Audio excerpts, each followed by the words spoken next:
Bonjour et bienvenue sur le site du podcast Histoire en série, créé et animé par Nicolas Charles et Johan Chanoir. Au programme, une analyse des séries d'hier, d'aujourd'hui et de demain par les spécialistes des questions mobilisées par nos shows préférés. Histoire en série, c'est le podcast qui met en relation histoire, sciences humaines et séries.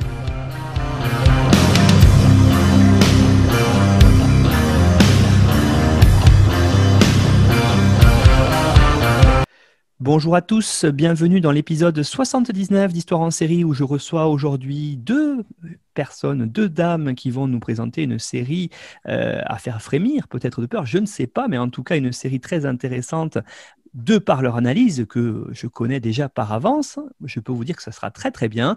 La première, c'est Hélène Breda. Bonjour Hélène. Bonjour. Et vous êtes aujourd'hui accompagnée, on fait une émission aujourd'hui à 3, donc c'est une émission avec votre collègue Déborah Gay qui a aussi beaucoup travaillé sur cette émission. Bonjour Déborah. Bonjour, et je dois avouer que ça fait plaisir d'être présentée comme une dame. C'est assez rigolo et merci de cette présentation. Donc vous êtes...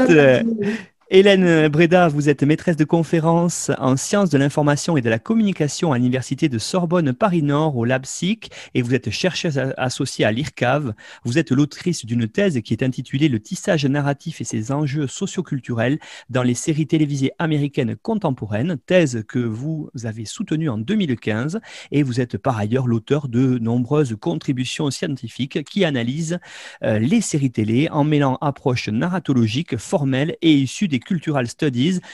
On a mis sur le site internet histoireensérie.com un certain nombre de vos parutions récentes qui permettront aussi aux auditeurs de mieux vous connaître. Et vous, Déborah Gay, vous êtes post-doctorante en sciences de l'information et de la communication au LERAS, Université Toulouse-Paul Sabatier, où vous travaillez sur les notions de man-interrupting et de mansplaining dans l'espace public au sein de l'ANR GEM. Votre thèse, qui a été soutenue en 2019, s'intéresse aux enjeux de genre et de représentation des minorités dans les fictions, ainsi que sur la notion d'innovation et bien sûr la place des femmes en son sein dans les web-séries. Vous êtes une ancienne journaliste et vous avez travaillé dans la presse écrite, web et radio en tant que critique notamment de séries télévisées. Donc j'ai aujourd'hui, je vous l'ai dit, deux dames qui sont spécialistes de séries télé américaines et d'une en particulier, vous avez beaucoup écrit dessus et je suis ravi de pouvoir enfin faire cette émission avec vous.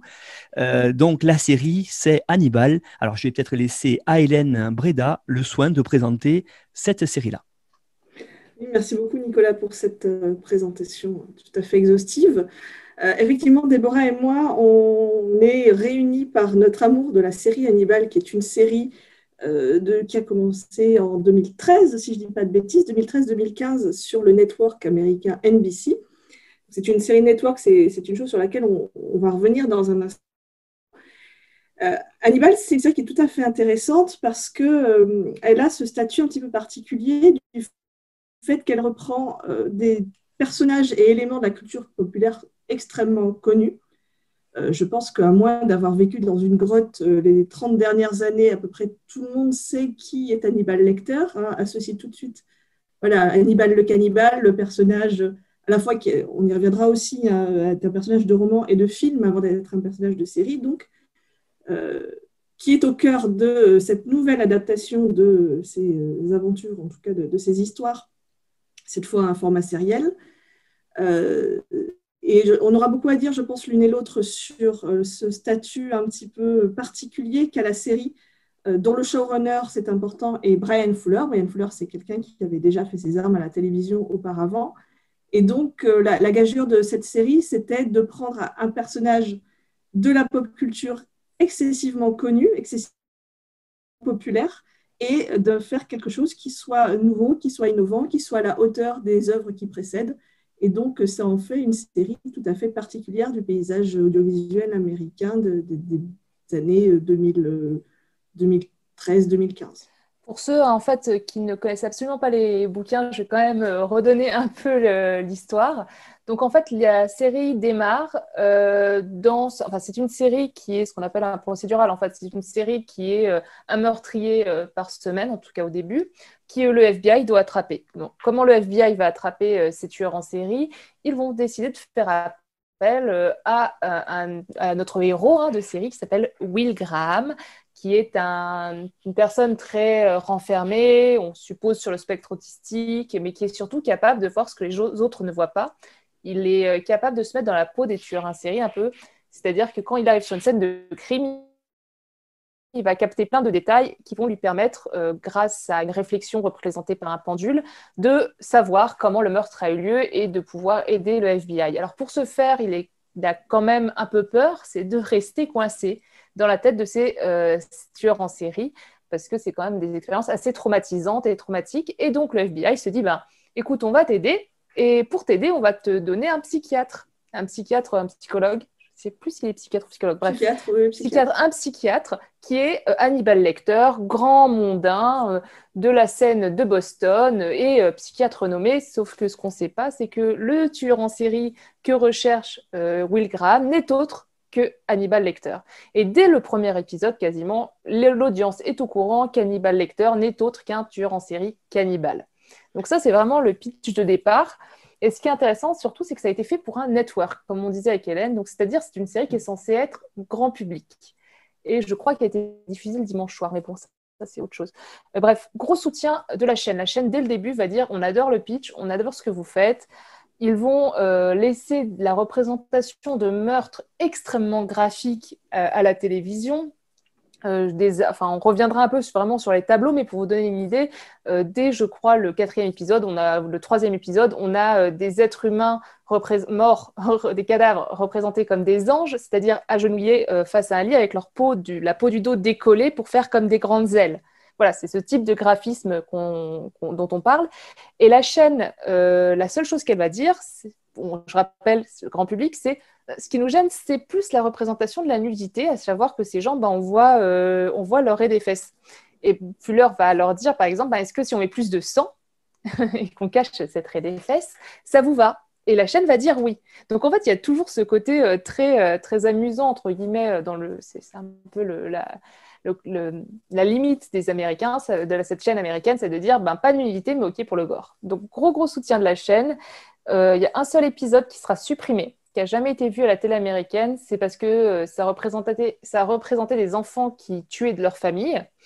Or, cet épisode devait être diffusé juste après les attentats de Boston. Et donc, la chaîne a dit, écoutez, c'est un peu trop en lien avec l'actualité, donc on va le supprimer. Mais sinon, soutien important. Et la série va devoir vraiment s'imposer. Il faut dire que ce qu'Hélène avait bien dit, c'est que Hannibal Lecter, jusqu'à présent, était incarné par Anthony Hopkins. Donc, il va falloir se mettre dans la peau d'Anthony Hopkins. Donc, c'est assez important. Malgré tout, je pense qu'Hélène, tu peux reprendre. Elle sera annulée. Cette série sera annulée au bout de 3 saisons. Oui, absolument. Alors, on parle depuis le début de série network comme si ce que ça implique était tout à fait évident pour les personnes qui nous écoutent. C'est peut-être pas forcément le cas. Faut peut-être quand même très très brièvement expliquer que les networks sont donc les grandes chaînes nationales auxquelles tous les Américains ont accès, qui vont donc passer des programmes qui sont supposés être justement les moins offensants possibles, les plus fédérateurs et les plus rassembleurs en termes de public. Et on peut souvent avoir une représentation un petit peu dichotomique d'opposition entre les séries networks et les séries de câble. Et dans les années 2000, il y a eu vraiment énormément de louanges autour de toutes les séries de câble type HBO, Showtime, qui étaient considérées comme des œuvres qui révolutionnaient le monde des séries télévisées. Les Sopranos, Six Feet Under, je passais des meilleurs, mais on a cette vision un petit peu cliché, un petit peu caricaturale des séries de câble qui seraient des séries beaucoup plus radicales, innovantes, intéressantes, et y compris dans leur mise en scène et leur dimension de série d'auteur, qui seraient face à une télévision de network qui serait plus grand public et donc commerciale et accessible à tout le monde. Et donc, forcément, peut-être moins intéressante, moins stimulante, que ce soit d'un point de vue artistique ou intellectuel pour le public. Et là, alors, si on regarde Hannibal sans connaître son contexte de diffusion, à l'époque, du moins, on pouvait vraiment se dire ça, c'est forcément une série du câble, alors qu'en fait, pas du tout, puisqu'évidemment, la réalité est quand même un peu plus fine et un peu plus complexe que ça. Donc, c'est vraiment ça qu'on sous-entend avec Déborah quand on dit c'est étonnant pour une série de network d'être aussi radicale graphiquement, avec tout ce que ça peut impliquer de puritanisme ou de lutte contre le puritanisme, etc. Malgré tout, et donc j'en arrive après ce petit détour à ce que tu disais, Déborah, effectivement, elle a eu une première menace d'annulation après la seconde saison, puisque les séries de networks, contrairement aux séries du câble, ne sont pas financées par des abonnements, elles sont financées par des annonceurs, et donc il y a un besoin d'avoir certaines parts d'audience pour pouvoir continuer. Donc il y a eu la première annulation, cancellation en anglais, après la deuxième saison, puis finalement la série a été rattrapés. Ils ont fini par obtenir la mise en route d'une saison 3. Et à la fin de la saison 3, cette fois-ci, l'annulation, le coup près est tombé. Ça a été définitif, même si Fleur a toujours dit qu'il ne renonçait pas à l'idée de faire un jour une saison 4 et qu'on est toujours en droit d'espérer. Je pense que malgré tout, voilà, c'était assez définitif à la fin de cette saison 3 en 2015. Pour passer, je pense qu'on va passer aux origines littéraires parce qu'on vous parle depuis le début que c'est un livre et tout. Juste pour vous dire, série de network, ça veut aussi dire que la promesse, on va dire, au sens que lui donne Jost dans cette série, au début, c'était vraiment la première saison était basée sur un arc narratif général qui était est-ce que enfin Will Graham va pouvoir se rendre compte que son psychiatre est diabolique et cannibale et que c'est lui le grand tueur en série qui cherche. Donc ça, c'est l'arc narratif de la saison 1. Mais chaque épisode, il y a quand même, c'est un procédural, c'est un tueur en série, un tueur par épisode qu'on va rechercher. Donc il y a cet aspect qui, pour le coup, rappelle vraiment NCIS, les experts, etc. Et en fait, on se rend compte au fur et à mesure, la saison 2, ben, la première partie, ça va re-être cette espèce d'idée, un tueur en série, un tueur par épisode. Puis on va se détacher et on va vraiment arriver dans une feuille très feuilletonesque, notamment dans la saison 3, qui a peut-être et sans doute joué dans la perte d'audience dont on a parlé. Donc il y a vraiment ce côté, c'est une série qui va changer de forme en cours d'épisodes, de saison. Et je pense qu'il faut vraiment qu'on revienne sur cette idée aussi d'adaptation et sur le statut un peu littéraire de la série qui se base sur 4 romans. Donc Dragon Rouge, Le Silence des Agneaux, Hannibal et Hannibal Rising, je crois, qui a été traduit en français par Les Racines du Mal. Chacun de ces films, ces titres vous disent peut-être quelque chose parce que c'est des adaptations aussi ça a été des adaptations au cinéma contre lesquels il va falloir lutter un peu pour se faire une nouvelle... Enfin, Fuller, en tout cas, on va proposer quelque chose de totalement nouveau. Mais ça a été des adaptations au cinéma. N'est-ce pas, Hélène? Je te laisse la parole là-dessus. Oui, absolument. C'est-à-dire que c'est une série qui arrive dans le paysage télévisuel américain avec tout ce bagage culturel, pop culturel derrière lui. Déjà, les romans de Harris, de Thomas Harris, sont des best-sellers absolus. Et puis, il y a quand même eu des adaptations cinématographiques qui étaient un petit peu poids lourds, notamment Le Silence des Agneaux. Je pense que c'est le plus connu de la série parce que c'est un film de 91 qui a eu 5 Oscars, et pas des moindres, qui a eu un peu le grand chelem de meilleure réalisation, meilleure adaptation, etc. Meilleur acteur, meilleure actrice, et meilleur film, je crois, si je ne dis pas de bêtises. Donc, c'est une référence de plus au-delà des livres de Harris. Et puis, il y a eu d'autres adaptations. Il y en a eu 2 du premier opus, Dragon Rouge, une qui s'appelle Manhunter de Anthony Mann en 86, et puis le remake Red Dragon de Rabner en 2002. Il y a eu une adaptation de Hannibal qui n'a pas eu forcément le même retentissement que Le Silence des Agneaux, mais qui était quand même un film de Ridley Scott. Et puis Les Origines du Mal, qui est peut-être un peu plus anecdotique, pour ne pas dire très mauvais, mais en tout cas, il y a tout ce bagage-là. Donc finalement, les histoires d'Hannibal Lecter, c'est déjà un palimpseste culturel, c'est-à-dire un empilement de références littéraires, cinématographiques, parfois doublement cinématographiques pour Dragon Rouge. Et puis, la série arrive là-dessus et elle doit à la fois embrasser cet univers préexistant et en même temps s'en démarquer. Il faut dire en plus, ce qui est intéressant, et en plus, vraiment, c'était... les comédiens face auxquels doivent jouer Mads Mikkelsen, qui est Hannibal Lecter, et Hugh Dancy, qui est Will Graham, c'était pas des moindres. C'est-à-dire que dans Dragon Rouge, c'était Edward Norton qui incarnait Will Graham. Donc il y a vraiment ce côté assez important. Et donc, que va choisir Fuller? C'est de dire, écoutez, moi, c'est facile, je vais me détacher des romans, je vais me passer avant. C'est-à-dire que tous les romans se passent et tous les films se passent au moment où Hannibal Lecter est déjà enfermé et derrière les barreaux. Donc, en fait, il va reprendre des éléments du film en disant comment est-ce qu'on arrive à ce moment, comment on arrive au moment où Hannibal Lecter est derrière les barreaux, comment a-t-il été arrêté, comment était-il quand il faisait partie de la haute société de Boston. Et pour cela, il va vraiment jouer avant, il va dire je vais prendre on sait que Will Graham l'a arrêté, on le sait, c'est dans les romans, c'est canon, mais comment l'a-t-il arrêté? Et donc dans la saison 1, on va vraiment se positionner sur le moment où Will Graham se rend compte qu'Hannibal Lecter est un tueur en série cannibale. Fin de la saison 1, surprise, c'est Will Graham qui va être arrêté. On va dire, non, en fait, le FBI va croire que c'est lui le tueur en série et pas que c'est Hannibal Lecter. Saison 2, on arrive à peu près... certains éléments des livres arrivent, c'est-à-dire la présence notamment de Mason Verger, qui est le principal protagoniste du roman Hannibal et du film Hannibal. Donc, on va comme ça avoir des mélanges en fait de temporalité. Je ne sais pas si c'est hyper clair, hein, n'hésite pas à intervenir, mais en gros, dans la saison 2, ça va être le moment où le FBI se dit merde, j'ai couillé, pour le dire poliment, on a arrêté le mauvais gars, comment on fait pour arrêter le bon gars? Et comment on le prouve? Sauf qu'en même temps, il va y avoir des apparitions comme ça de Mason, qui est un homme qui est dans les romans est pédophile, très clairement, et qu'Hannibal en fait va détruire psychologiquement et va lui faire manger des morceaux de son propre visage. Ça, c'est assez les scènes un peu gore de la saison 2. Il y a vraiment un moment où l'apex est à ce moment-là. Et la saison 3 se passe dans les livres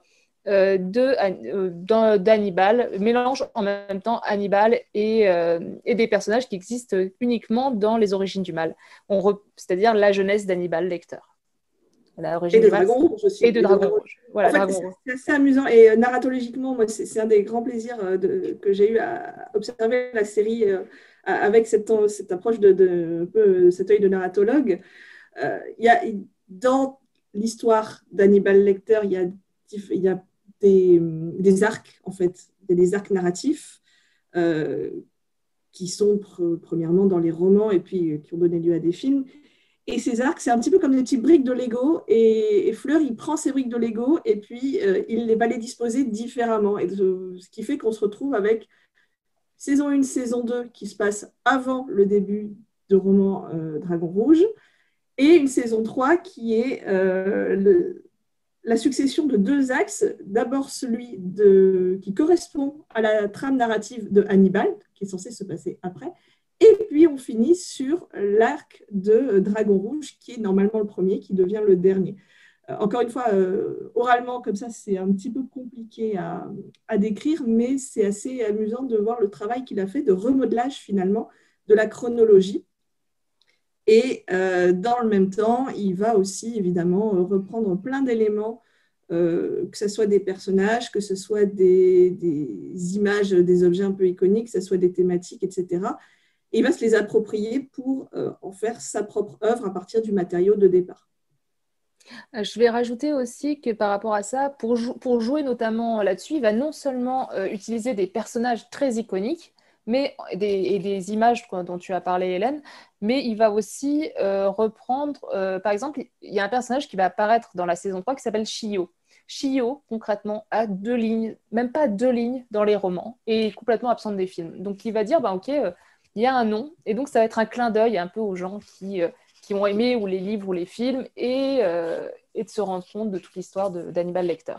Je vais rajouter aussi que malgré tout, il va refuser de représenter certains éléments, et notamment le fait que Dragon Rouge, Francis Dolarhyde, est un violeur également.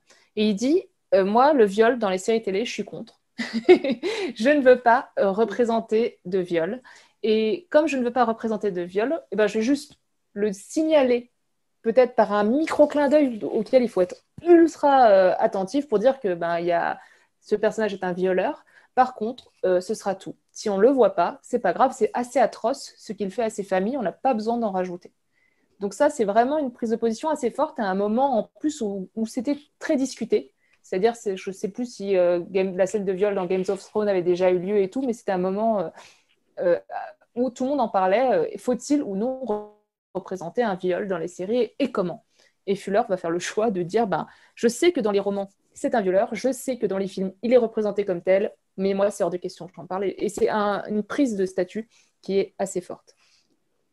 Donc, en ça, on peut dire un peu, et c'est revendiqué, il va dire moi, j'ai fait une fanfiction. C'est-à-dire que je fais une œuvre inspirée de l'œuvre originale, mais qui reste ma vision à moi. Malgré tout, comme je pense, c'est peut-être plus à toi d'en parler, Hélène, mais il y a vraiment des scènes qui sont des représentations qui sont extrêmement claires, des gros clins d'œil narratifs et en même temps par l'imagerie utilisée. Oui, complètement. Encore une fois, je me répète, pardon, je radote un petit peu, mais il prend le matériau et puis il en fait autre chose. C'est comme des Lego ou de la pâte à modeler. Et il y a certaines scènes à faire de la tétralogie originale, par exemple, une scène de fauteuil roulant avec un cadavre enflammé qui dévale une pente, ou une scène avec une longue tablée où Hannibal nourrit un convive de son propre corps. En fait, le convive se mange lui-même ou elle-même. Donc, sans parler évidemment du masque, le masque qui avait été, alors qui pour le coup vient des films, vient du Silence des agneaux, le masque tellement iconique et représentatif du personnage d'Hannibal qui est revisité en version plus moderne, un peu design, transparente. Donc, tous ces éléments-là, Fuller sait que ces références existent et qu'il ne pourra pas s'en dépouiller purement et simplement. Donc, il y a tout un jeu de connivence et de clin d'œil avec le public averti, mais en même temps, on n'est pas dans une énième adaptation littérale et linéaire de ce qui avait été fait précédemment. Et c'est vraiment ça qui est intéressant dans cette série, qui est une espèce de nouvelle couche de feuilletage dans on pourrait parler de Hannibalverse, je ne sais pas, ou en tout cas de... voilà. Et vraiment pour rendre le truc ultra moderne et quand même actualisé. Alors, les romans, comme les films, il y a le personnage iconique que Jodie Foster, de Clarice Starling, que Jodie Foster joue dans Le Silence des agneaux.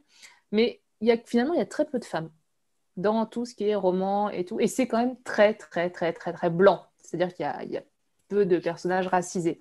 Donc Fuller, pour jouer avec ça, va créer ce qu'on appelle du gender bending, c'est-à-dire prendre le personnage masculin et le rendre féminin. Et c'est notamment le cas avec le docteur Alan Bloom, qui devient Alana Bloom, et qui est un personnage très important dans les 3 saisons.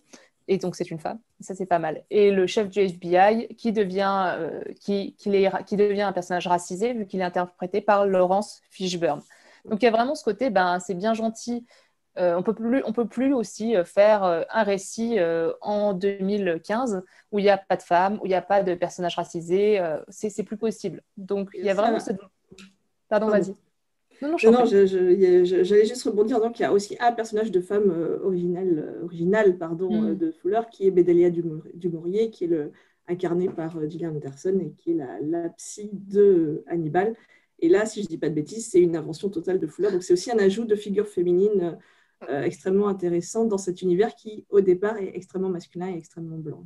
Et tout à fait. Il y a Beverly Katz aussi, qui est une policière.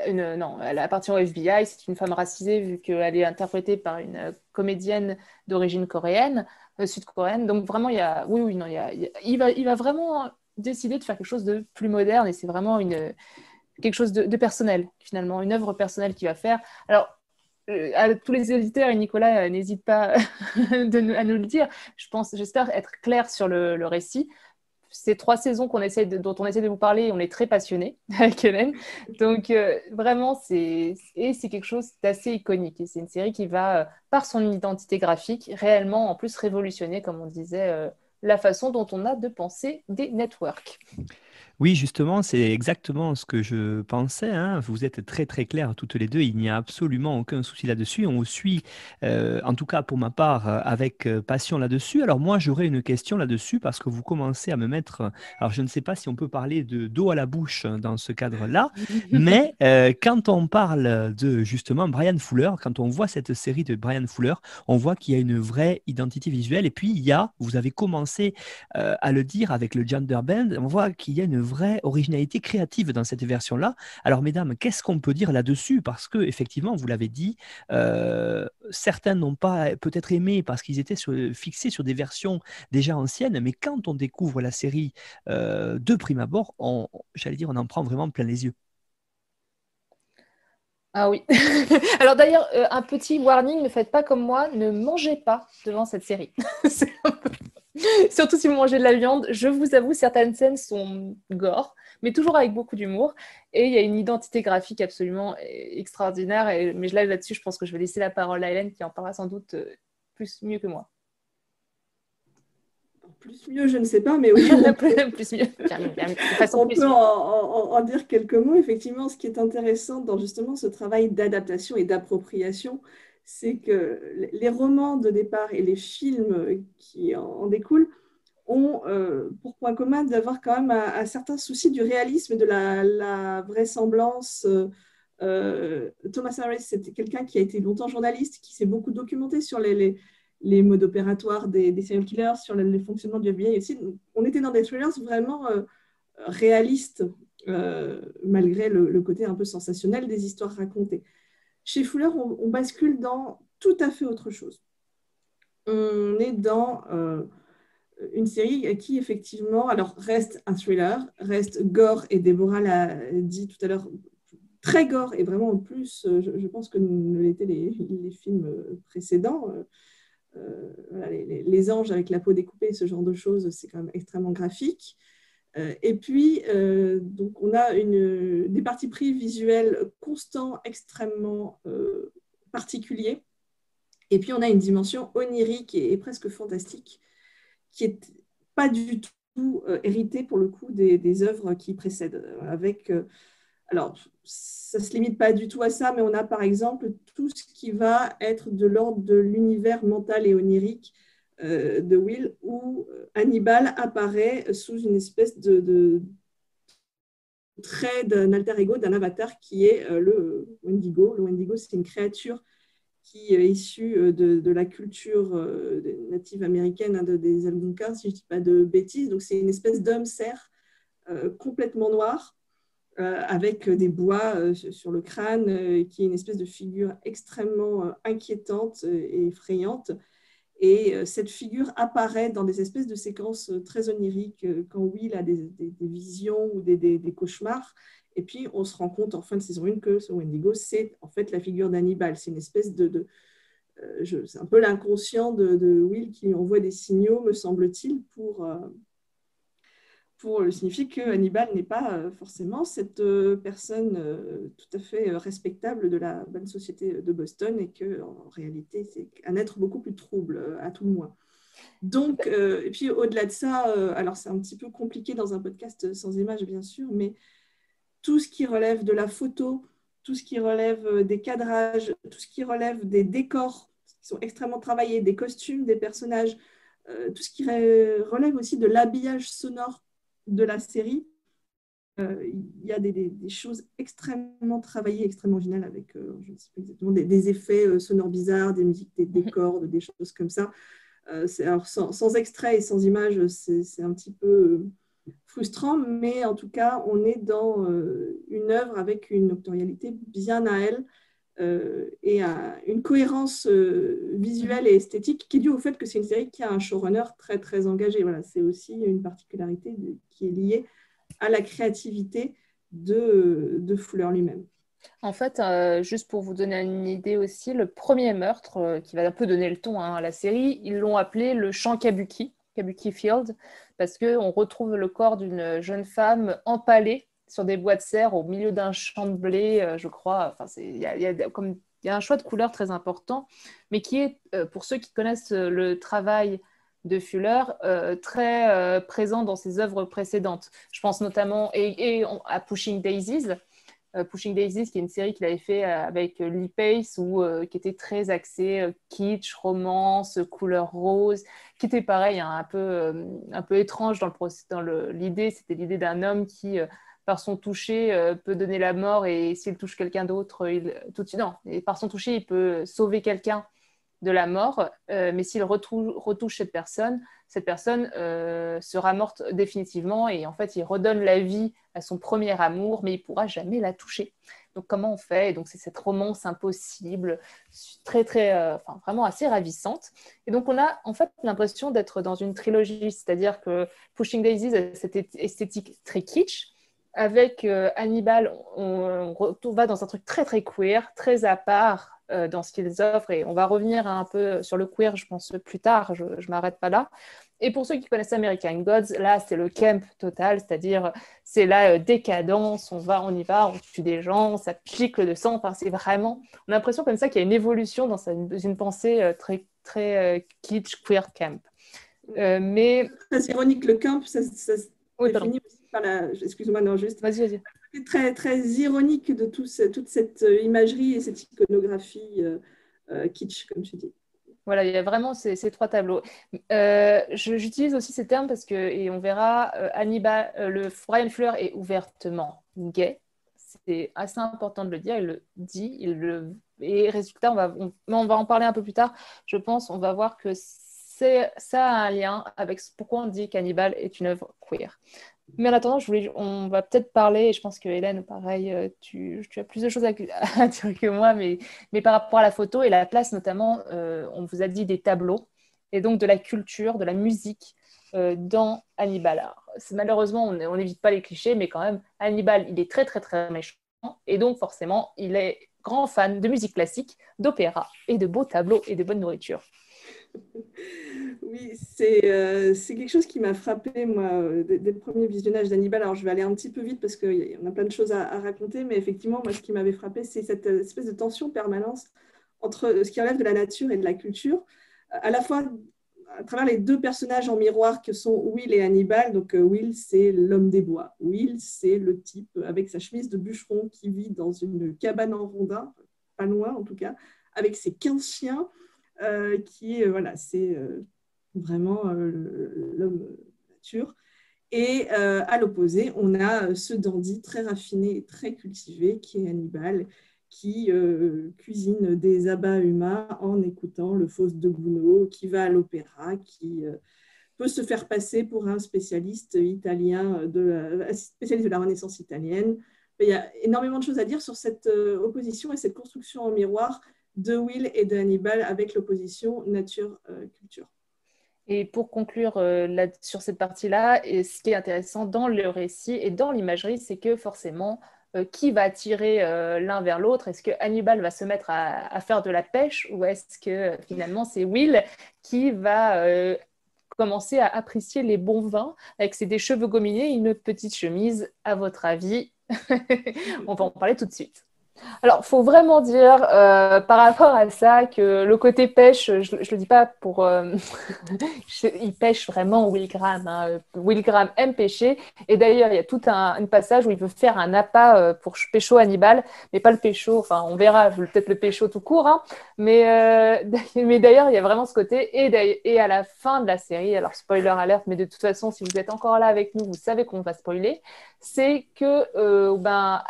finalement, Will Graham va devenir de plus en plus comme Hannibal, va se mettre même à avoir les mêmes tics physiques, c'est-à-dire par exemple le petit regard en coin légèrement méprisant, très, très sexy, mais quand même légèrement méprisant, une tenue qui va être de moins en moins homme des bois, je mets ma parka et hop, on y va, et plus je mets une belle petite chemise, une belle petite veste, et en plus, je vais aller chez le même psy, parce que quitte à lancer le truc jusqu'au bout, autant aller vers le même psy, parce que même les psychiatres ont leur psy. Donc Hélène vous en a parlé, le psy de Hannibal est joué par une femme qui est Gillian Anderson, Bédélia du Maurier, et donc finalement, à la fin, dernier épisode, Will Graham est devenu physiquement, psychologiquement, comme Hannibal Lecter, il est devenu son égal sur la scène du snobisme.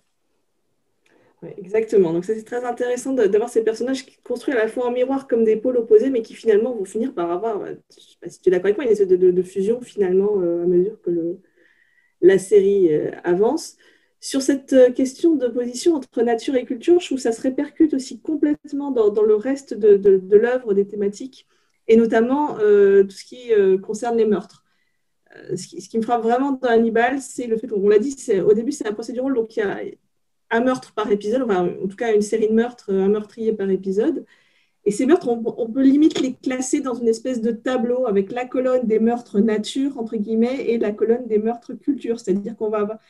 C'est jamais le banal coup de pistolet ou de couteau dans le dos. Hein. C'est pas... on est toujours dans des choses extrêmement originales et inventives dans la mise en scène et l'orchestration des différents meurtres. Alors, je ne sais pas, ils n'ont pas de bol parce qu'ils vivent quand même dans un État des États-Unis qui est peuplé d'une très, très, très forte concentration de serial killers qui font des choses complètement démentielles. Donc, on va avoir, alors je disais, ce que j'appelle les meurtres nature, c'est tous les meurtres qui vont vraiment ramener le corps humain dans sa réalité biologique et organique. Par exemple, on va avoir des corps qui sont enterrés, mais vraiment juste sous la surface de la terre, dans une forêt, sur lesquels le meurtrier cultive des champignons. C'est-à-dire que les corps deviennent le terreau pour des plantations de champignons qui poussent à même la chair des victimes.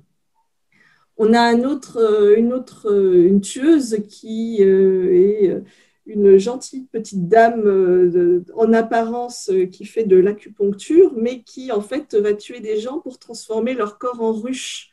Et on a donc ces espèces de créations de corps hybrides sur lesquels poussent des champignons ou dans lesquels sont installés des alvéoles d'abeilles. On a, je ne vais évidemment pas tous les faire parce qu'il y en a beaucoup, mais on a l'homme arbre aussi, hein, le life un peu avec des fleurs dans son thorax. Et puis, à l'opposé, on a toute une série de meurtres dans lesquels les corps cette fois, sont un peu sublimés pour devenir des œuvres d'art. Déborah parlait des anges tout à l'heure, qui peuvent faire penser à tout un tas de références culturelles chrétiennes, par exemple. On va avoir un corps d'homme transformé en violoncelle, par exemple. Les cordes vocales deviennent les corps du violoncelle. On a, alors on parlait tout à l'heure de la pauvre Beverly Katz, qui est un agent du FBI, et au moment où Beverly découvre qu'Hannibal est un tueur, eh bien, il va la tuer, mais il ne va pas se contenter de la tuer et de se débarrasser de son cadavre. Il va trancher son cadavre en fil lamelles dans le sens de la hauteur et les mettre dans des espèces voilà, dans du plexiglas, dans des plaques de plexiglas. Et là, on a une référence, mais complètement explicite à l'œuvre d'un artiste qui s'appelle Damien Hirst et qui fait ça. Alors lui, évidemment, pas avec des gens, il faisait ça avec des corps de vache. C'est un peu des coupes qui sont ensuite conservées dans du plexiglas. Et évidemment, j'en passe parce qu'il y en a beaucoup, mais on a voilà, toutes ces références artistiques, soit à des courants, des mouvements, soit à des artistes spéciaux. Particulier. Voilà, Hannibal fait aussi une fresque en collant des corps et en jouant sur la carnation. Il chasse des gens qui ont toutes sortes de couleurs de peau, de carnation pour faire une espèce de petit camailleux épidermique. Alors, c'est pas Hannibal. Hannibal va jouer. Ah, c'est pas Hannibal, pardon. Non, c'est un des serial killers poursuivis. Il les trouve. Il les trouve. Voilà, c'est ça. Autant pour moi. J'adore votre rapport. Effectivement, il les retrouve. Bon, c'est comme dit, c'est très graphique. Et la magie quand même de la série, c'est que des gens sont capables de faire ça en une nuit. Hein. En une nuit, on peut faire un arbre de corps humain. En une nuit, on peut. Enfin, c'est la merveille. Ça, c'est le petit côté un peu. Il était une fois. Suspension de la crédulité, quoi. Ça, on est capable de mettre un cadavre dans un ventre de cheval. Enfin, pour le côté nature, encore une fois, matriciel. Enfin, c'est un univers un petit peu à part quand même. Voilà un petit peu ce qu'on peut dire un peu brièvement sur cette tension, ce dialogue permanent entre à la fois les personnages et plus largement les corps humains, entre le retour à la nature, à l'organique, et puis l'élévation vers quelque chose d'artistique. Il y a une thématique que tout à l'heure Déborah a commencé à évoquer et j'aimerais que toutes les deux vous y reveniez dessus, c'est la notion de culture queer, c'est-à-dire de savoir véritablement comment, quand on regarde Hannibal, on est face à une véritable queerisation, si on peut dire, de l'œuvre de Harris. Qu'est-ce qu'on peut dire là-dessus, mesdames ? Alors, déjà, enfin, je vais prendre le début d'une réponse. Hélène, n'hésite pas à me couper. Hein. C'est assumé. C'est un projet que Brian Fuller assume. C'est-à-dire qu'il va clairement dire que moi, il veut faire une œuvre comme queer, c'est-à-dire étrange, mais surtout où l'hétérosexualité n'est pas la norme. C'est-à-dire que, par exemple, pendant les 2 premières saisons, le personnage d'Alana Bloom est utilisé dans le cadre d'un triangle amoureux entre Will Graham et Hannibal Lecter, c'est-à-dire qu'au début, elle voulait sortir avec Will Graham, puis finalement, Hannibal Lecter l'utilise pour faire croire qu'il est innocent en sortant avec elle. Et bref, elle est vraiment dans ce triangle amoureux hétérosexuel. Sauf qu'en saison 3, elle finit avec une femme, Margot Verger, avec qui elle aura un enfant, sans que cela ne surprenne personne. Personne ne va lui dire « Oh là là, je ne savais pas que tu aimais les femmes aussi », ou alors elle n'a même pas besoin de faire un coming out. On est dans un univers où on s'en fout, très clairement. De même, quelqu'un sur Twitter, et le rôle de Twitter est très, très, très, très important dans cette série, mais je pense qu'on reviendra plus tard, mais quelqu'un sur Twitter va demander à Brian Fuller « Mais pourquoi il n'y a personne qui est ouvertement gay ?» Et Fuller répond « Jimmy Price is openly gay ». Donc Jimmy Price, qui est interviewé par Scott Thompson, qui est un comédien gay, serait ouvertement gay, sans qu'il soit besoin de le dire. En fait, il va complètement vouloir montrer dans son œuvre qu'on n'a pas besoin d'être dans un univers où l'hétérosexualité est la norme. Mais pour aller vraiment, enfin, pour continuer là-dessus, concernant Will Graham et Hannibal Lecter, il veut, en fait, au début, son projet en tant qu'homme gay, il le dit en entretien, son projet en tant qu'homme gay, c'est de créer, c'est de voir ce que serait une amitié forte entre 2 hommes, dont l'un serait pansexuel et l'autre est pensé, en tout cas au départ, comme hétérosexuel.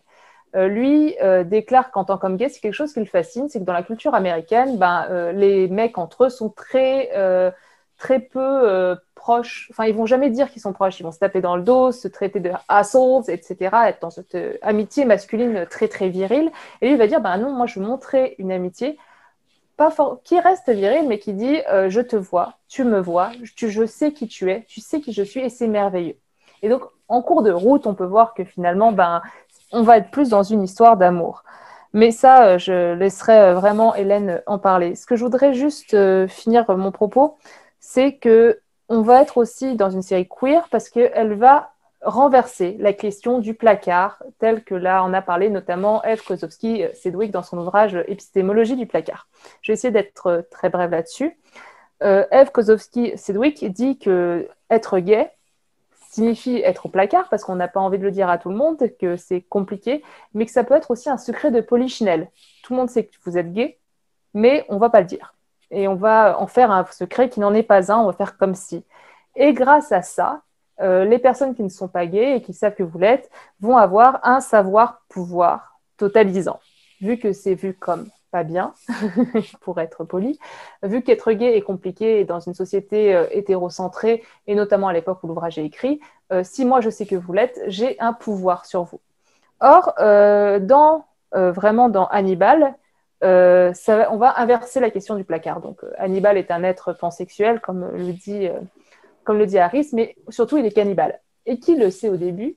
L'audience. Nous, on est au courant et c'est un vrai jeu. Il fait des blagues, mais vraiment n'importe quelle blague dessus, genre attention, rien n'est végétarien à la table. Le lapin aurait dû s'enfuir un peu plus vite. Et on sait que le lapin, c'était un être humain et on le voit courir avec une musique dramatique. Bref, voilà, on le sait. Et au fur et à mesure que les personnes vont savoir qu'il est dans ce placard, qu'il est cannibale, en fait, c'est eux qui vont être en danger. Dès que Will Graham commence à être au courant, qu'est-ce que Hannibal va faire? Il va s'arranger pour que Will Graham soit arrêté et emprisonné à sa place. Dès que les agents du FBI, Beverly Katz, dont parlait Hélène, est au courant, qu'est-ce qu'il en fait? Il en fait des petites lamelles de dissection. Et il mange, je crois, son foie en même temps. Enfin bref, quelque chose de très sympathique. Donc, à chaque fois que quelqu'un va finir par connaître l'identité réelle d'Hannibal Lecter, c'est surtout un risque de mort. Donc, le pouvoir est renversé. C'est-à-dire que maintenant, c'est Hannibal Lecter qui a le pouvoir. Et finalement, ce placard de verre est complètement cassé dans une connivence totale avec le public qui, en fait, même si elle trouve Hannibal Lecter horrible, ne peut s'empêcher de sympathiser avec eux. Et on va traverser comme ça, comme je vous le disais au début, il y a vraiment cette idée d'une homosocialité entre Will Graham et Hannibal, et on va vraiment traverser la série et partir vers une tension homo-érotique complètement sublimée par la caméra. Effectivement, on a ce glissement d'une homosocialité masculine qu'on peut considérer au départ comme hétérosexuelle vers clairement une attirance homo-érotique et homo-romantique, hein, donc homosexuelle entre Will et Hannibal. Et ça s'insère dans les partis pris donc à la fois thématiques et formels de Fuller dans sa manière de traiter la relation dans les personnages et de manière plus générale de filmer les corps masculins. Et ce qui est intéressant d'Hannibal, et ce qui participe de cette queerisation complètement, c'est sa manière dont les corps masculins vont pouvoir être de manière régulière réifiés, c'est-à-dire traités, filmés comme des objets, et partant de là, être érotisés comme ne le sont pas habituellement des corps d'hommes au cinéma ou dans la culture visuelle plus largement. Et donc là, c'est vraiment, on peut vraiment faire référence un petit peu à des travaux comme ceux de Laura Mulvey. Laura Mulvey, c'est une critique et chercheuse qui a écrit dans les années 70, en 75, un article qui théorise la notion de male gaze, de regard masculin. L'article s'appelle « Plaisir visuel et cinéma narratif » et le male gaze au cinéma et dans la culture visuelle, qu'est-ce que c'est ? Eh bien, c'est ce dispositif dans lequel les corps masculins et féminins sont traités de manière asymétrique avec une opposition entre des corps masculins, des sujets masculins agissants et désirants, et puis des objets féminins qui sont passifs, qui sont des objets de désir et qui n'ont pas d'agentivité, qui n'ont pas de capacité d'agir. Et Laura Mulvey explique que ce male gaze, ce regard masculin qui traverse, alors qui n'est pas quelque chose d'absolument systématique, hein, ce n'est pas une fatalité, et elle-même, elle est revenue sur sa théorie, mais c'est quand même quelque chose de très, très largement répandu. Ça se base en fait sur un regard triple, finalement.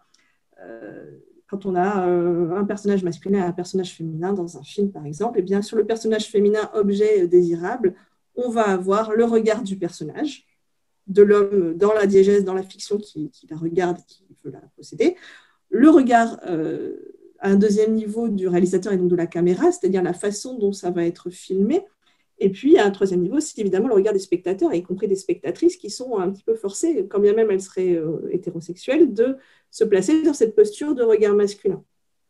Donc le male gaze, voilà, je vais un petit peu vite, mais c'est ça que ça désigne. Et ça passe, je disais, au niveau formel et filmique par des partis pris, par exemple des corps féminins qui vont être morcelés, avoir une succession de gros plans de parties du corps qui déshumanisent un petit peu le personnage et en font vraiment un objet décoratif plutôt qu'un sujet agissant. Et maintenant, Hannibal, Fuller traite de cette manière ces corps masculins. Et pas seulement, hein, mais notamment ceux de Will et d'Hannibal, ceux aussi de Dolarhyde, donc le dragon rouge dans le segment narratif qui lui est consacré. En tout cas, on a ce glissement du male gaze on ne filme plus de cette manière les corps féminins, et s'il y a des personnages féminins, ils ne sont pas traités de cette manière-là du tout, mais on va filmer de cette manière les corps masculins. Alors, je disais, on a une réification, c'est vraiment des corps-objets, des hommes-objets, souvent dénudés, partiellement ou totalement. Hein. Par exemple, il y a une scène dans une piscine dans la saison 2 où Hannibal est en petit maillot de bain attaché dans une posture un peu christique par un personnage qui s'appelle Brown, si je ne dis pas de bêtises. Dans la saison 3, chez Mason Verger, il est complètement nu et ligoté dans un enclos porcin. Il y a aussi tout un tas de scènes de contention qui sont liées au fait qu'on est dans le monde de la psychiatrie et de la folie, donc on va avoir des corps masculins qui sont attachés dans des cadres un peu psychiatriques où on doit les empêcher de bouger. Donc on a tout un tas de dispositifs qui vont concourir au fait de réifier et d'érotiser ces corps masculins d'une manière qui est d'habitude plutôt un traitement réservé aux femmes dans le cinéma et dans la culture visuelle. Et puis évidemment, ça va s'accompagner de jeux de regards. Alors, ce qui est intéressant, c'est que là, on a des regards à double sens entre Hannibal et Will notamment, de regards désirants d'hommes sur un autre homme. Et ça participe aussi de la queerisation et ça accompagne la thématique dont parlait Déborah et le fait que, eh bien, progressivement, on va glisser d'une amitié masculine vers la reconnaissance d'un désir réciproque et d'un amour finalement qui tient plus de quelque chose d'amoureux, de romantique. Alors, pour aller justement dans ton sens, c'est par exemple en saison 1, Will est malade, il a mince, comment on appelle ça? Un problème au cerveau. Bref, il est malade. Une tumeur. Non, c'est pas une tumeur. C'est les trucs, tu sais, on peut les choper, ça peut être viral ou non. Une méningite, pardon. Merci. Voilà, vous voyez, on a très très bien travaillé notre sujet. Bref, il a une méningite et il est en sueur, il fait des rêves de vagues et à un moment, il se réveille franchement en t-shirt mouillé sur pectoraux, petit caleçon sur le toit de sa maison. C'est absolument un plaisir si on aime les hommes. En tout cas, Fuller fait un très bon travail de cadrage, on va dire. Donc il y a vraiment tout ce côté-là qui est hyper fun et c'est très très assumé hein, comme position. Tu t'en as très bien parlé. Par contre, il y a un vrai corollaire dans cette queerisation, c'est que il fait vraiment pas bon être une femme dans cet univers. C'est-à-dire, déjà, Fuller va le reconnaître en fin de saison 2. Hein, il va dire, effectivement, j'ai utilisé ce qu'on appelle le man pain, c'est-à-dire utiliser un personnage secondaire pour le tuer, le faire souffrir, mais pour agir sur le personnage principal. En fait, on s'en fiche du personnage secondaire, on s'en fiche de sa souffrance. Nous, ce qu'on veut, c'est faire réagir le personnage principal. La mort de Beverly Katz agit dans ce cadre-là, c'est-à-dire que c'est une femme, elle aide Will Graham, elle le croit et elle est à la recherche d'Hannibal et finit par mourir. Donc, mais il y a un vrai souci sur plusieurs personnages comme ça. Abigail, des personnages, on n'a peut-être pas le temps, mais bref, Alana Bloom, qui donc au début, dans le triangle amoureux, va être, en tout cas, on va essayer de la tuer en fin de saison 2. Pareil pour faire réagir Will un peu. Donc il y a vraiment cette idée que tout le monde peut souffrir, mais là, les femmes particulièrement ont un traitement qui n'est pas forcément...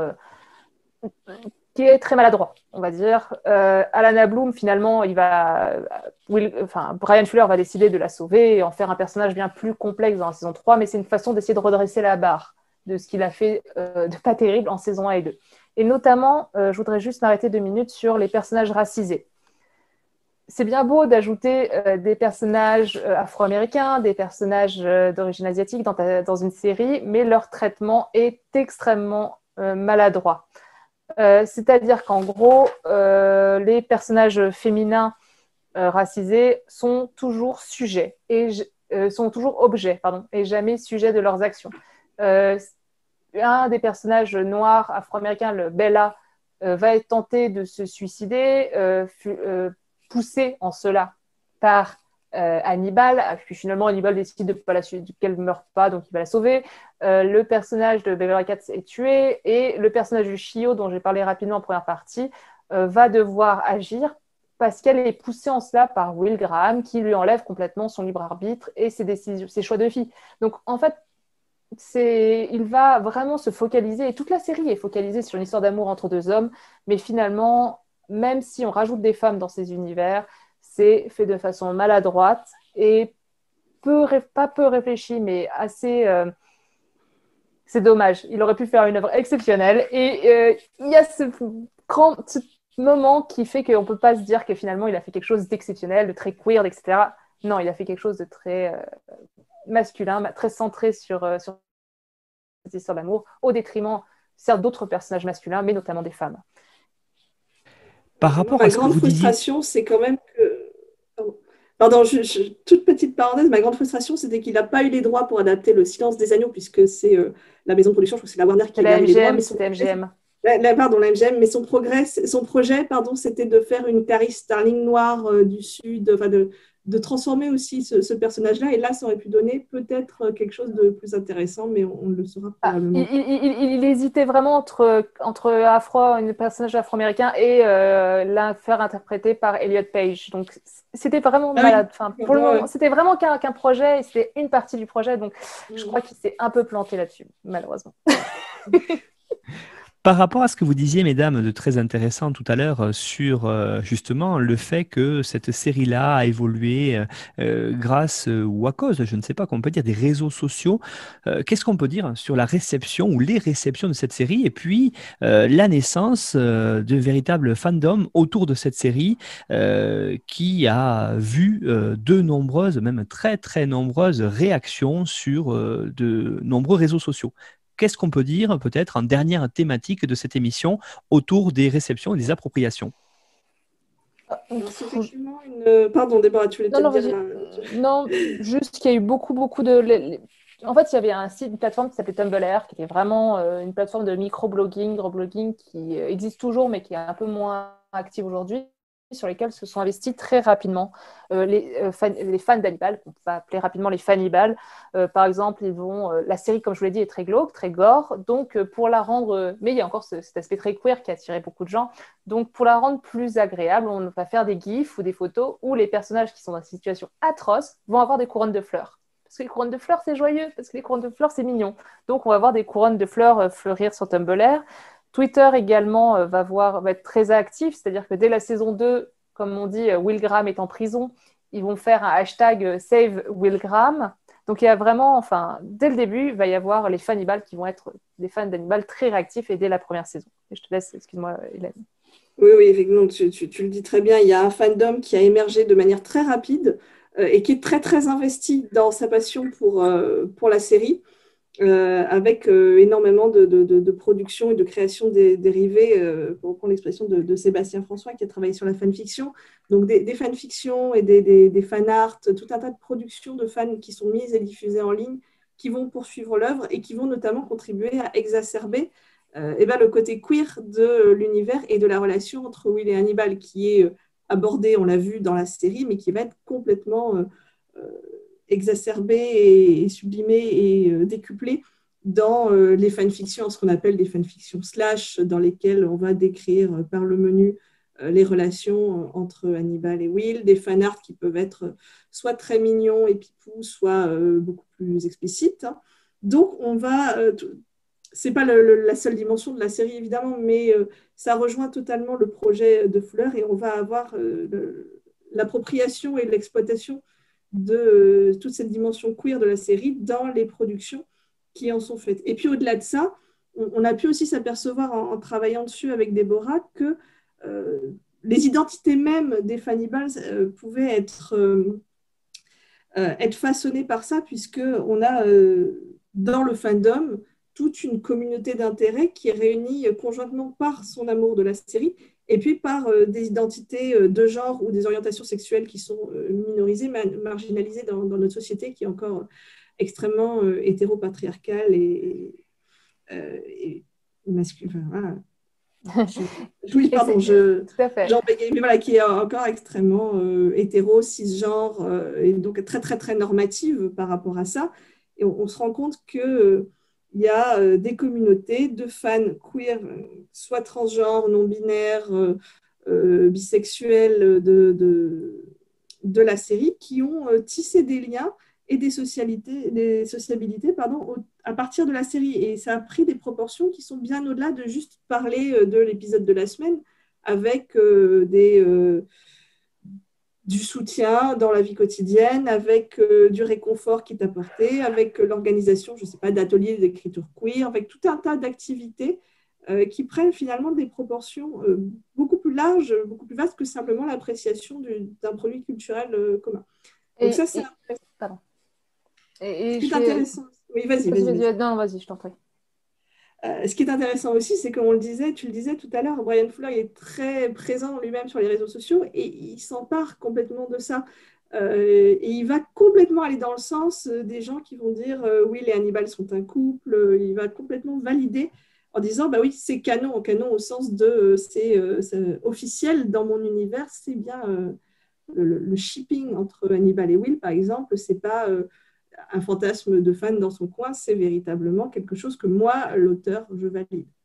Alors évidemment, Fuller, il y a aussi évidemment qu'il y a des enjeux économiques qui sont évidents et que bien sûr qu'il a intérêt à un peu brosser les fans dans le sens du poil, mais donc c'est peut-être un peu cynique aussi de sa part, c'est pas forcément juste de la pure bienveillance, Mais malgré tout, ça reste une œuvre qui, à l'arrivée, est importante pour ces publics-là, pour ces franges, ces communautés de public, et qui est importante dans l'évolution un petit peu des représentations des minorités de genre et des personnes qui ne se reconnaissent pas dans l'hétéronorme.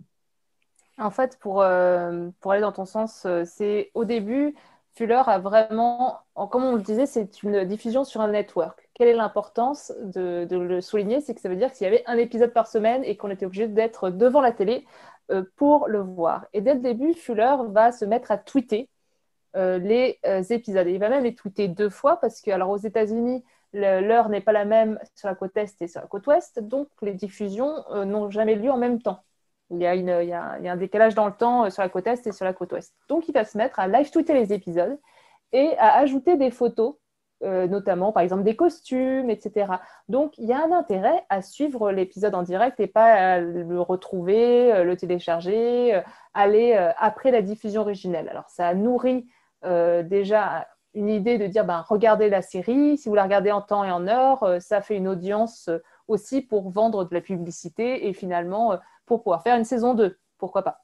Donc il y a quand même ce côté-là, comme c'est pas du cynisme, hein, c'est juste du capitalisme. Et donc il y a vraiment ce côté, mais en même temps il y a un intérêt, c'est-à-dire que je vais voir une photo, je vais pouvoir poser une question au créateur, à Brian Fuller, et il va peut-être me répondre, etc. Et plus ça va aller, plus en fait il va jouer de cette connivence. C'est-à-dire que par exemple pendant les conventions où les fans de rencontrent les acteurs vont arriver avec des couronnes de fleurs. Ce qui va être un petit clin d'œil. En même temps, parfois, ça va être complètement décalé. C'est-à-dire que le personnage de Francis Dollarhide qui arrive en saison 3 va venir, donc qui est joué par Richard Armitage, va arriver en convention, on lui donne une couronne de fleurs et il va dire mais pourquoi est-ce qu'on me donne une couronne de fleurs devant tout le monde? Et ça fait rire parce que t'es pas au courant, mais dès la saison 1, en fait, il y a des couronnes de fleurs pour dire qu'on est fan d'Hannibal. Mais ça va aller encore plus loin, c'est-à-dire que pendant des conventions, notamment Brian Fuller va arriver avec un t-shirt fait par une artiste qui s'appelle Camille Caillou, Flying Rotten sur Twitter, et cet artiste a dessiné Hannibal et Will Graham en train de se rouler des patins sur un vélo en Italie, et il va arriver avec ce t-shirt, donc c'est un clin d'œil très très fort en disant je te vois, je sais ce que tu fais, j'aime ce que tu fais, etc. En saison 3, il va utiliser le terme, dans la série, il va utiliser le terme murder husband. Et donc, murder husband, c'est un terme qui est utilisé par les fan artistes. Donc, il y a vraiment une convergence d'intérêt, une convergence au sens de Jenkins qui est utilisée et qui est valorisée. Cette existence, il va aussi, vraiment, il va faire plein de clins d'œil, boire un café en disant My chip is canon pour dire vraiment ils sont ensemble. Les gens vont lui dire mais qu'est-ce qui se passe? Que se dit The Will et Graham? Ils se roulent des pelles. Enfin, vraiment, il va surjouer de cet aspect-là et plus le temps passe, plus il en joue, hein, vraiment. Cette récompense un peu des fans est visible encore aujourd'hui parce que la série a été diffusée sur le Netflix américain. Qui d'ailleurs, résultat, apporte de nouveaux fans, mais qui parfois s'en prennent aux anciens fans. Il y a des petites guerres de fandom, mais bon, ça c'est limite à part. Mais résultat, ça redonne une espèce de sang neuf, ça réactive le fandom, et Fuller est toujours aussi au taquet, et c'est très très plaisant de voir un showrunner aussi respectueux de ses fans, et je ne pense pas du tout à Moffat en disant ça. Pour terminer là-dessus, il faut dire que Fuller a créé ce qu'on appelle un Fullerverse. Il récompense ses fans de saison en saison. Il est suivi par des comédiens. Et quand je dis qu'il est suivi par des comédiens, c'est-à-dire que certains, comme on a parlé d'Alana Bloom est interprétée par Caroline Davernas, qui existe dans le Fullerverse, qui est apparue dans l'une des toutes premières séries de Brian Fuller qui s'appelle Wonderfalls, qui est une très très bonne série au passage, et donc en fait, elle apparaît dans cette série et elle revient dans Hannibal. On peut parler aussi de Raúl Esperanza qui joue un peu le psychiatre antagoniste d'Hannibal, ils ne peuvent pas se blairer, alors le rôle c'est, comment il s'appelle, Frederick Chilton, Chilton, voilà, et en fait Raúl Esperanza était dans Pushing Daisies. Le personnage d'Hélène Muth, la comédienne Hélène Muth interprétait George Lass dans Dead Like Me, et elle va interpréter un personnage qui s'appelle Georgia Machen dans la saison 1, je crois. George jeune fille, Lass en anglais. Georgia Machen, jeune fille en allemand. Donc il y a vraiment tout un jeu là-dessus et qui sont des clins d'œil. Si on les voit pas, c'est pas grave. Si on les voit, on est dans le Fullerverse, c'est fun. C'est tellement un showrunner extraordinaire, et je tiens à le signaler, extraordinaire, que ses comédiens le suivent d'une série à l'autre. Mais en plus, quand il s'en va, ils s'en vont avec lui. Dans American Gods, qui est la série qu'il a fait, il n'a fait que la saison 1. Et elle était c'est une série qu'il a fait juste après Hannibal, qui apparaît dans le personnage de Média, interprété par Gillian Anderson. Gillian Anderson, la psychiatre d'Hannibal et Will dans Hannibal. Sauf que il s'en va. À la fin de la saison, il est viré. Qui part avec lui? Tous les comédiens qu'il a ramenés. Donc, je vous ai parlé de Gillian Anderson, mais Kristen Chenoweth aussi, qui était une de ses comédiennes phares dans Pushing Daisies. Donc, ce Fullerverse lui est très loyal. C'est quelqu'un, je pense, qui a un très, très grand talent. Sinon, Hélène et moi, on ne vous en aurait pas parlé non-stop jusqu'à présent. Mais je ne sais pas ce qui se passe exactement sur les plateaux de tournage. Hannibal est sa série la plus longue et elle a 3 saisons. Il n'a jamais réussi à aller au-delà de 3 saisons. Il a créé dernièrement Star Trek Discovery qu'il ne showrun plus. Enfin, il se passe quelque chose. Je ne sais pas s'il a des idées trop grandioses ou s'il a un caractère de cochon. Mais voilà. En tout cas, c'est quelqu'un d'un grand talent. Et regardez Hannibal. Si on n'a pas réussi à vous convaincre, c'est vraiment dommage. Voilà. Je ne sais pas si vous voulez rajouter quelque chose, Hélène, mais je pense que j'ai un peu... Je pense que le mot de la fin, ça sera peut-être le fait que tu disais que c'était fun, être plongé dans cet univers, c'est fun. Et effectivement, ce qui est chouette dans Hannibal, c'est que c'est une série excessivement gore et effrayante et angoissante. Et en même temps, c'est fun. Et c'est une série qu'on peut... moi, personnellement, je trouve bizarre, c'est aussi une série qu'on peut regarder en ayant la banane en même temps, alors qu'il y a des gens qui sont en train de se faire découper, parce qu'il y a toute cette dimension ironique et tout ce jeu de références, de clin d'œil, etc., qui en fait quelque chose d'extrêmement plaisant.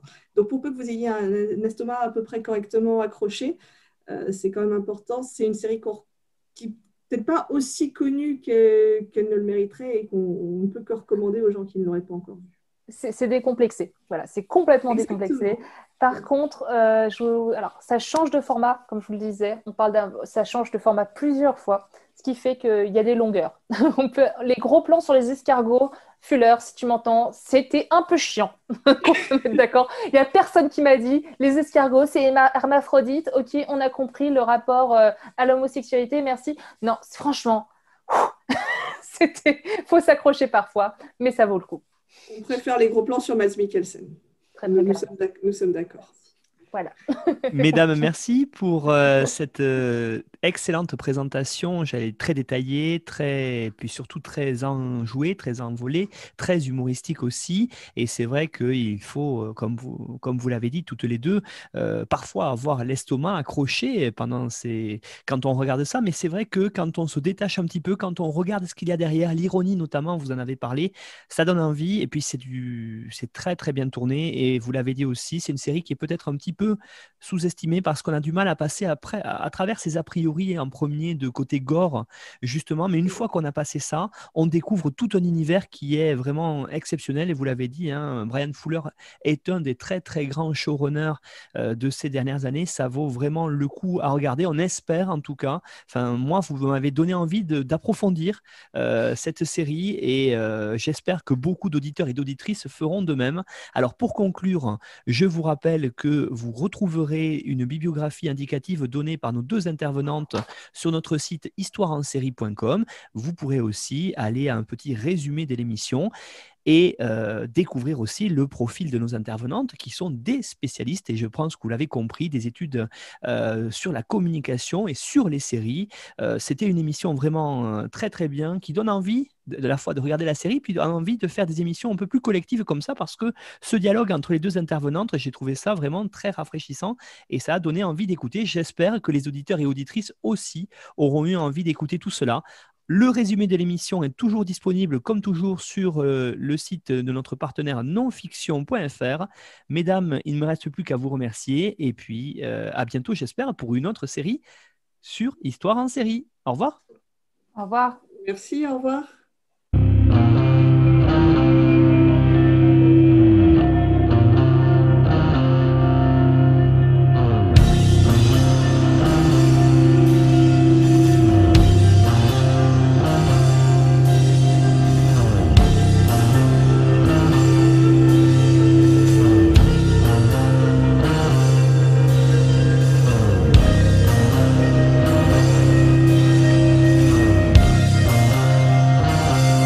Retrouvez-nous sur Twitter @Histoire en série pour connaître le programme à venir ainsi que des conseils bibliographiques.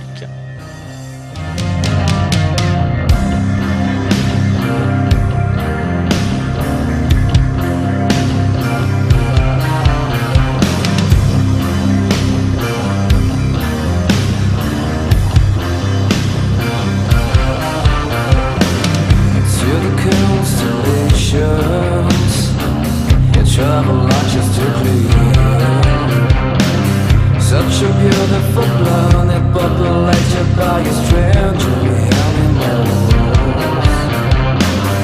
And there's so mystical.